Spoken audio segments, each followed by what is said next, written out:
Hello, research tubers! It's time again to learn new things with me, BlueAnkylo, playing Xenonauts X Division. Of course, we're in the late phase of Phase 3, the late period of Phase 3. We just did an Andron large base with Tier 4 stuff, so let's get researching. I'm not sure the most important thing here, but honestly, the main Androns are often the main tech choke points. So let's queue up the basic Andron and the basic controller first. And boy, there's a lot of Robodogs, Robo Reapers, ancient horror chemical weapons. This is one of the weapons the last enemy had. Looks kind of spooky. A beam which causes incendiary damage, technically. Even though it's not chemical, I guess. Interesting. I think blood tech will be the majority of the chemicals, and then horror will be the antimatter tech. Let's just go through them in order. I don't know what Andron Intel is, but we got lots of researchers. Let's see what we get. Moving all the soldiers back, of course.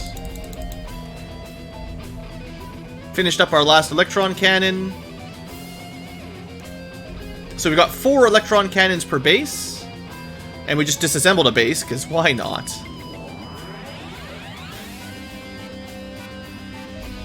Alright, Tier 4 Andron Elite. Should be armor and mech advances. Oh boy! You know, standard Andron science.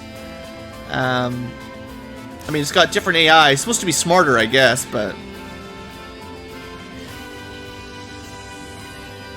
it actually doesn't have much more resistance. Some of them have had, like, double the resilience of the previous tier. This is only 1/3 higher.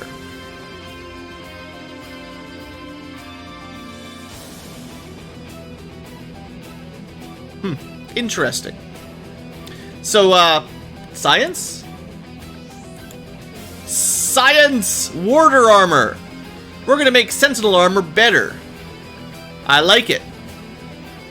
It has better visual range. Oh yeah, you guys are gonna like this one. Most of the armor now. Maybe we'll have some spares of those. Let's Andron it up here. Oh yeah, keeps our engineers doing something. We killed at least 21 of them on that mission. Killer light drone. It actually, I don't think we had a single one of these shoot, did we? Or no, one shot behind a doorway, but for the most part, this guy went down pretty quick. Antimatter pistol shredded him. And then the medium killer drone. These guys do have a lot of dense fiber, but, you know, nothing really new in each tier. We might have a couple of those to disassemble, I would expect. Oh, hybrid weapons. We haven't seen those yet either. Don't worry. We'll find out all about those in Phase 4.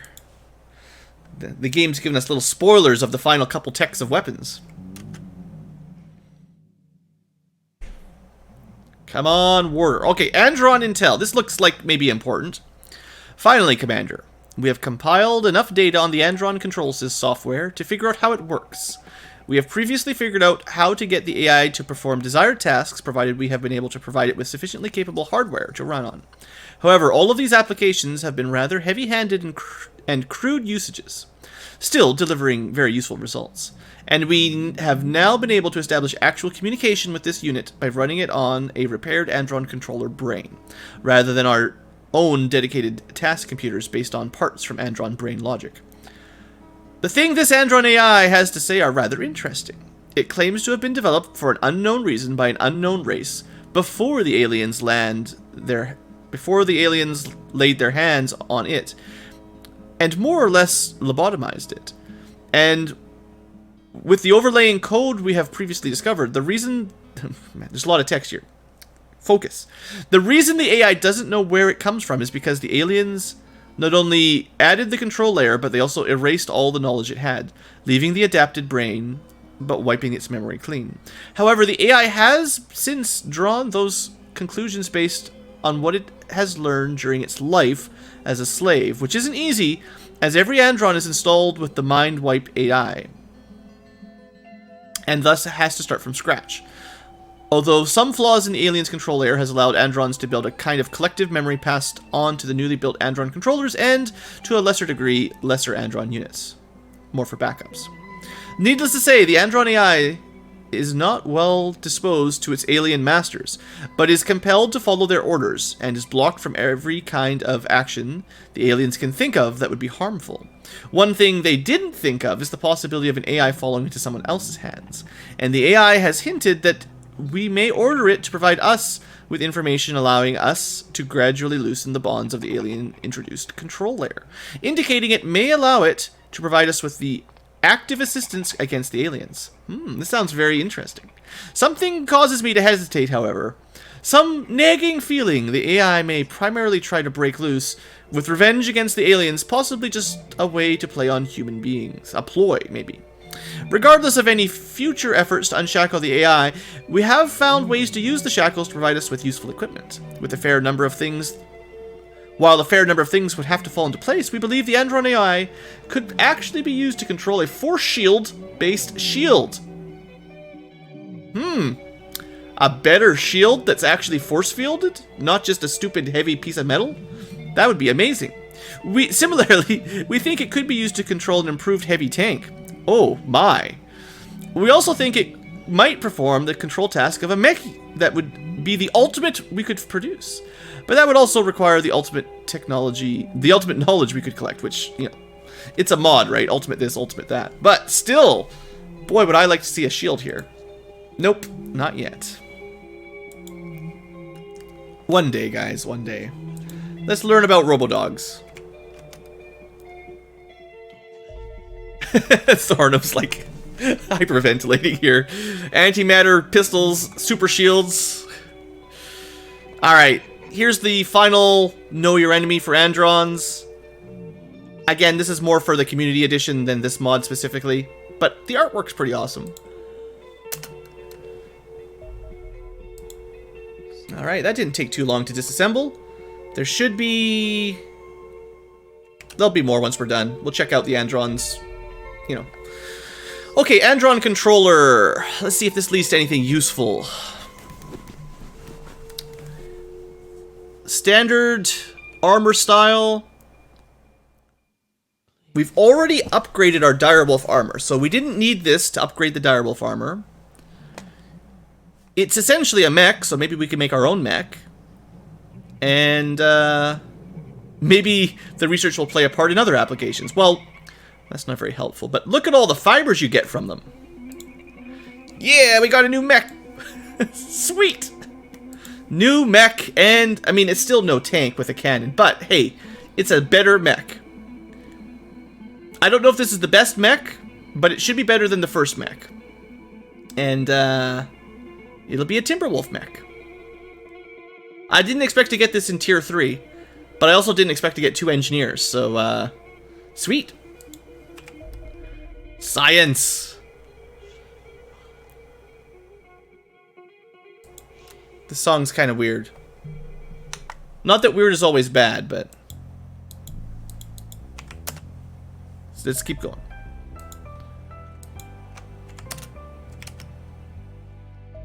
Alright, so that's all our disassembly for now. Other than, like, guns and stuff, which would be a good idea. Robodog Ace. No picture of it. I don't know the difference between a Robodog Elite and a Robodog Ace, but this one is better. It has more resilience, it's faster, and it regenerates. Oh, that's great. A regenerating Robodog. More like a Terror Robodog.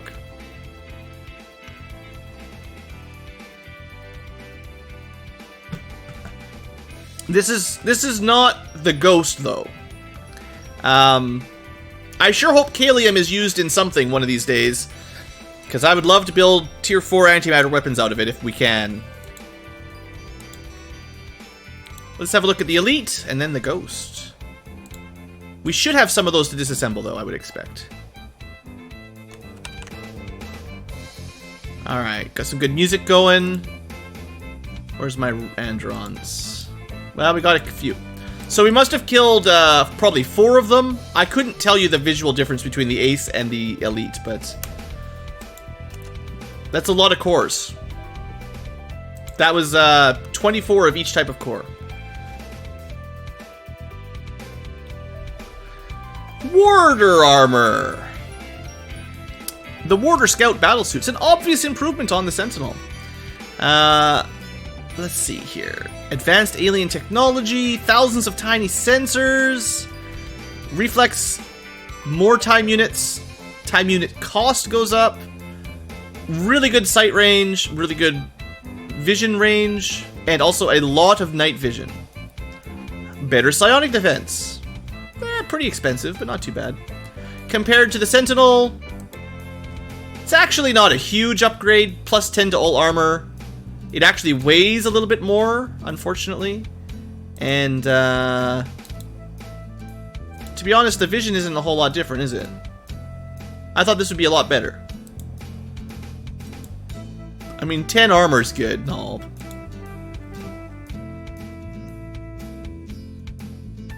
It's plus 5 to time units, compared to the Sentinel. And, reflexes are improved.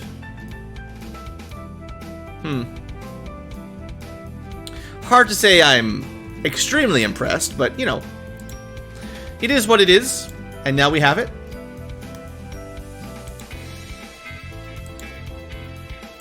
I don't see any reason not to build 2 of them, but they're not that great. But I'd rather have the armor than not. It's an upgrade. If you're really low on resources, I guess you could skip it. But an upgrade's an upgrade, no matter how small. That's another, that's another 50 alloys per base. 3 more if I build 3 of them.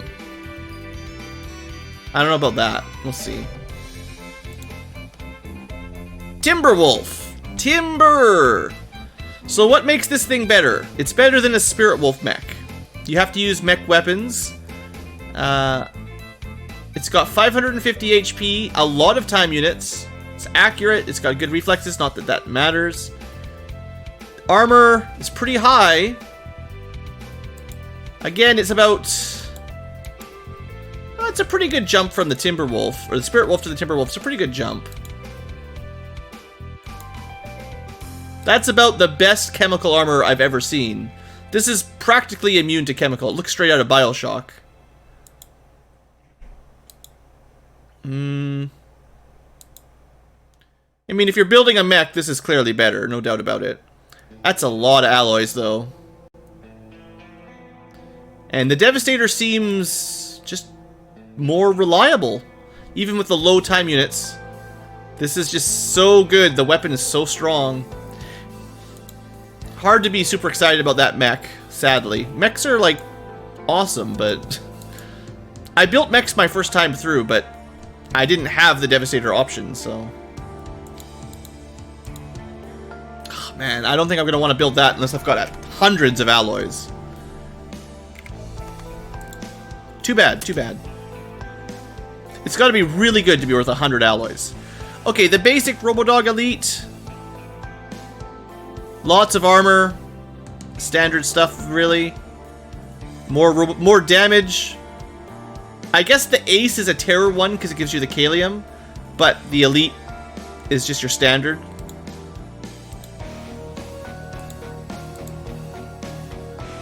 We got Robo Reaper Ace and Robo Reaper Elite as well. Again, I don't even know the difference. Other than, I guess they're terror, but I couldn't tell you visually.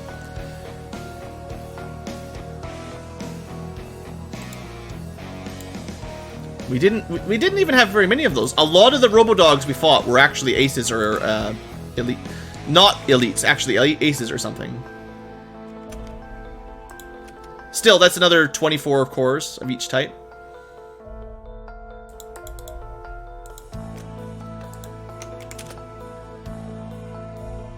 We're getting all this stuff done before the next UFO wave. That's lovely.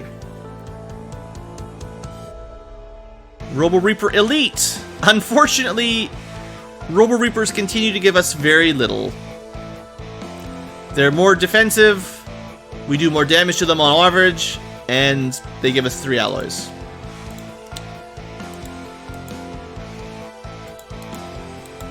I suppose with the alloy shortage, it's not a terrible thing, but it'd be nice if they gave you more than one, like, each tier of Robo Reaper, 1, 2, 3 alloys each. I think it should be more than that. With the alloy shortage, it'd be nice if these things gave you, like, 10 or something. Because they're pretty much the only thing that disassembles into alloys.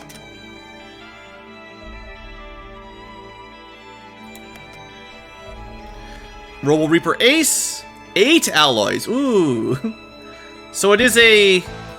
It's upgraded from the Terror one, of course. Ace must just be the Terror version. Sure.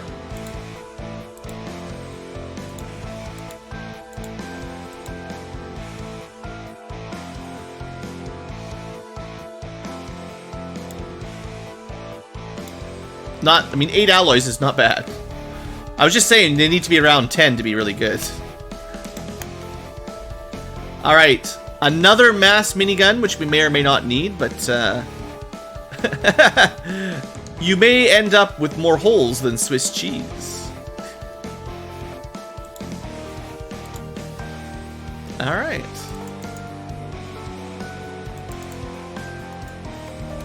Last couple researches. Robodog Ghost. Okay, we should probably have a look at this, because this one was suspicious. The Robodog Ghost is as hard to damage as a ghost. But since you've brought us this sample, you have obviously been able to take it down. Analysis shows that it's about as fast as a Robodog Elite, but it actually only has the resistance of the original. It actually only has the resilience. I think resilience is like HP or health. Same HP as the original Robodog Guard. Unfortunately, eating away at that resilience means getting through its armor. And that is tough, very tough. We will have to analyze the armor composition later, but we know its effect. It will stop everything we have, including antimatter.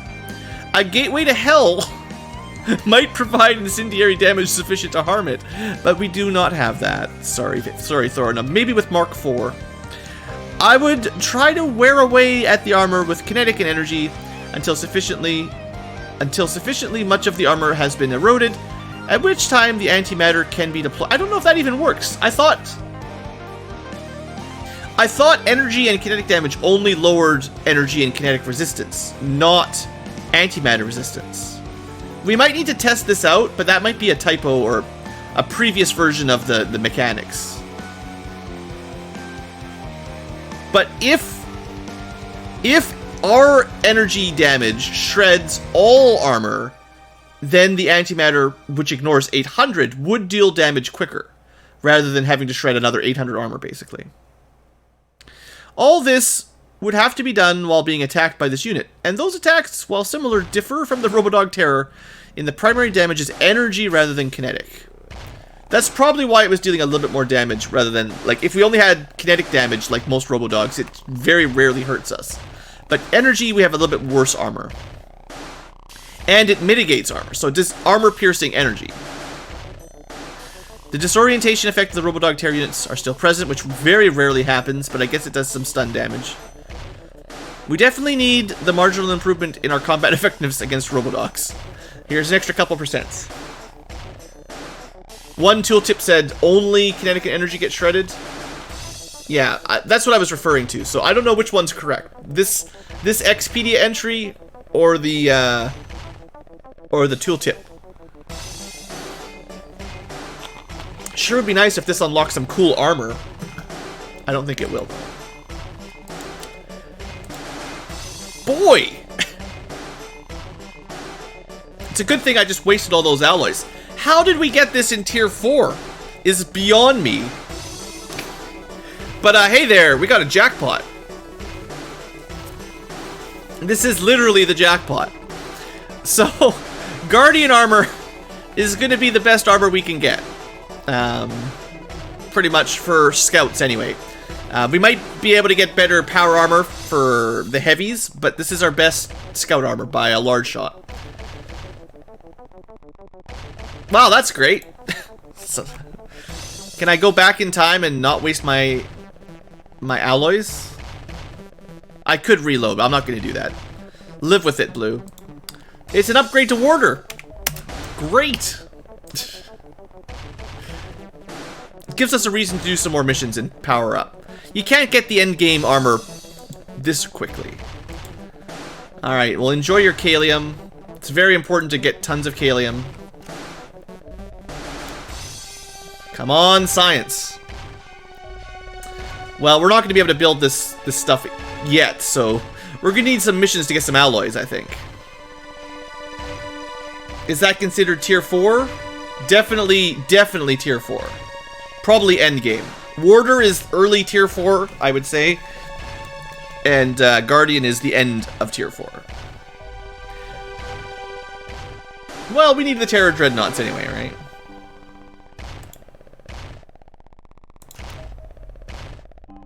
Try to build a base. I don't think we're going to let you build any bases anymore. Alright, so shuttles are pretty hard to catch. I don't know if I should start with them, honestly, but...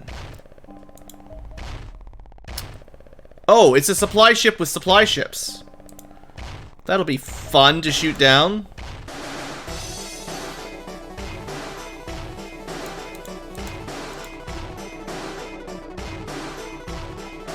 Super fun.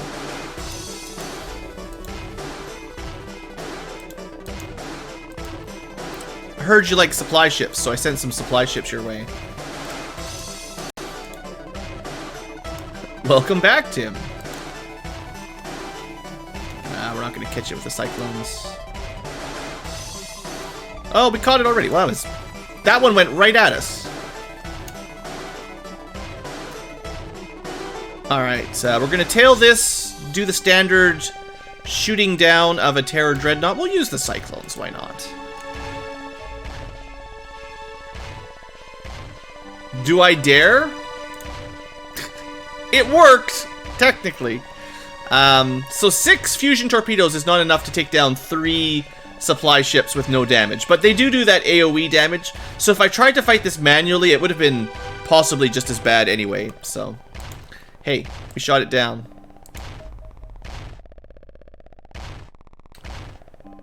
I don't feel like doing mediums or smalls. Let's send our South African interceptors to try to push it over. That... Don't auto-resolve this one. I thought this was a shuttle, but this will be... Shouldn't be too hard to take down the hunters. Alright, so don't waste your torpedoes on the hunters. Let's get back into the corner. This shouldn't be too bad. Actually, this is our first time seeing how the Cyclone does against the Terror Dreadnought, but I'm not too worried. Unless they run out of fuel or something. So, Focus Blast.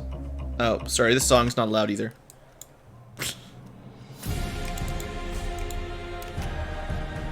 Alright, actually, let's get them grouped up.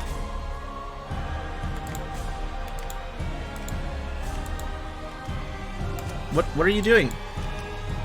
Refusing to follow orders, sir. Okay, remember, the Focus Blast has like a tiny attack range. So we gotta get in real close. And we still did not get close enough. They are not following orders very well.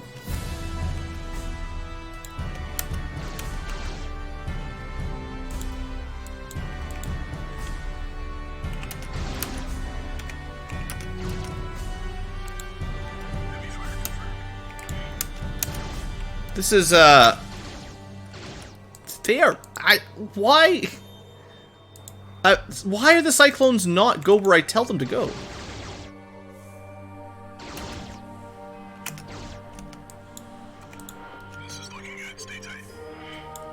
To be fair, running through this is really not safe. This Focus Blast has been more of a, experiment. I'm not sure if I like them all that much. Too short range.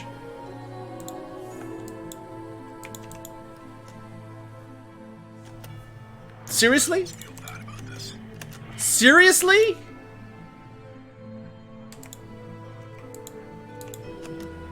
We got rebel pilots here tonight.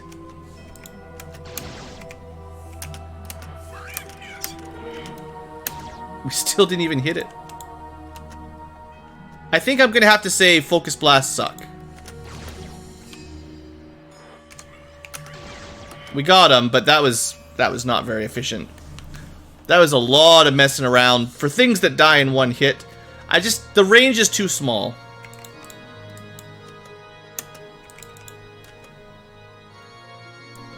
Okay, I just want these guys to group up a little bit, but it's going to be way more difficult than it should be. Because they don't seem to follow orders.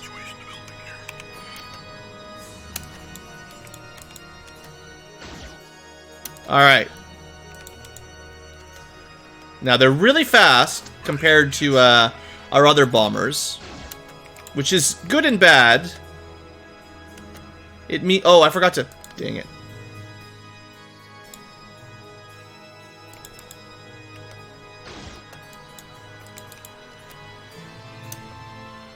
How did they end up with different... Something is, like, really messed up with my controls. They keep moving at different speeds and not going where I tell them. It's like the autopilot keeps taking over.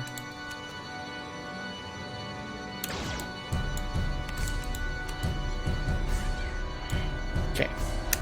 Bit more range, try this again. At least we've targeted them correctly.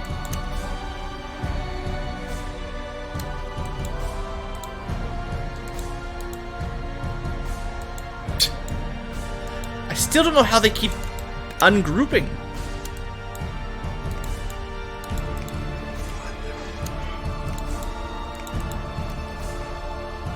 Alright, at least we launched some torpedoes finally.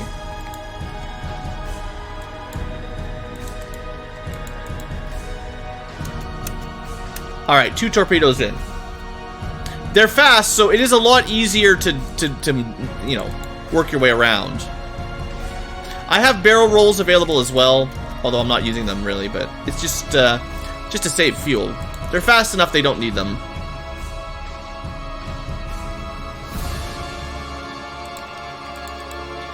Alright, one more attack. Of course. Don't really need them. That happens.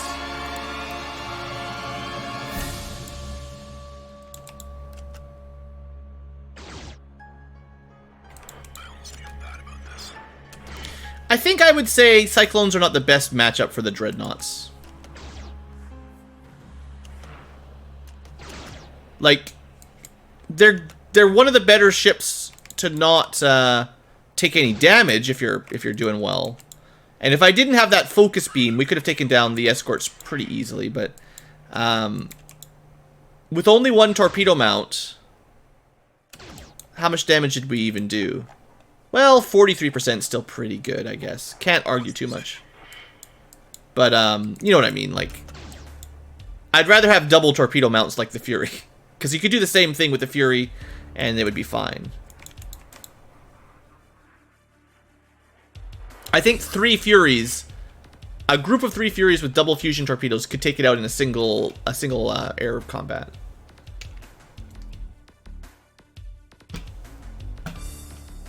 Theoretically, still without taking any damage. No, you'd have to kill the escorts first, but... Okay. Well, looks like B-Team's gonna have a fun mission next episode.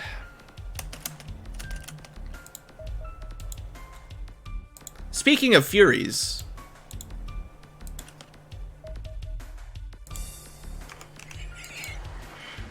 Alright, so...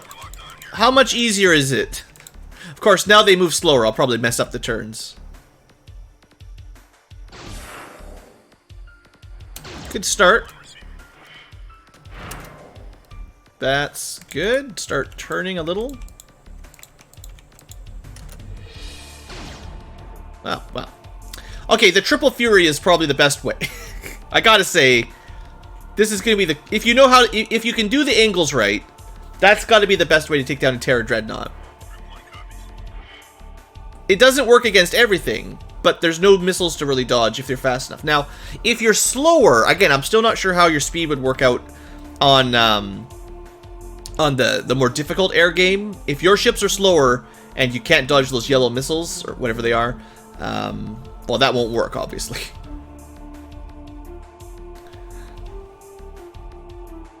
well, we might finish the research overnight. We'll have to send B team to do this soon, though.